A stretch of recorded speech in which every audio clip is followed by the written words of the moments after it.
یا ستوري یا ښکلا د سرزمین درته راوړم. په ښار کې د محلي پولیسو قومندان له خپلو 500 تنو ملګرو سره یو ځای د طالبانو لیکو ته ورغلی. د ورکړل شویو راپورونو له مخې د تخار په چاهي اب ولسوالۍ کې د محلي پولیسو یو تن قومندان غلام حسن له خپلو 500 تنو ملګرو سره یو ځای د طالبانو لیکو ته ورغلی دی. راپورونه وایي چې دغو پولیسو له ځانونو سره له 150 میلو زیاتې وسلې هم طالبانو ته ورولې دي.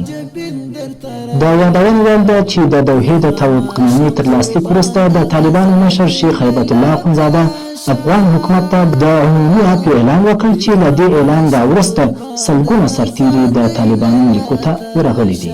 حالاتو سره د اشغال د خاتمې د توافق په اړه د افغانستان اسلامي امارت د زعیم امیر المؤمنین شیخ الحدیث مولوی هیبت الله اخندزاده حفظه الله پیغام. د اسلامي امارت په مخالفت کې چې چا برخه اخیستې وي او په عموم کې هر هغه څوک چې د اسلامي امارت څخه تشویش لري زموږ له طرفه په تیرو ټولو اعمالو ورته عفو او بخشش دی. د راتلونکي لپاره ورته د اسلامي اخوت ملي وحدت او ښه ژوند غوښتونکي یو. بلخوا د طالبانو د جلب او جذب کمیسیون له لوري هم د هغو سرتیرو تود هرکلی کیږي چې له دوی سره یو ځای شي او عادي ژوند کولو ته سوق کیږي. غوښتنه مې دغه ده چې امنیت تامین کړي او زموږ تضمین وکړي چې انشاءالله موږ ته د بېګانهګانو څخه ضربه ونه رسېږي. خوشحاله یم چې ټولو همکاري را سره کړې، خصوصا جناب والي.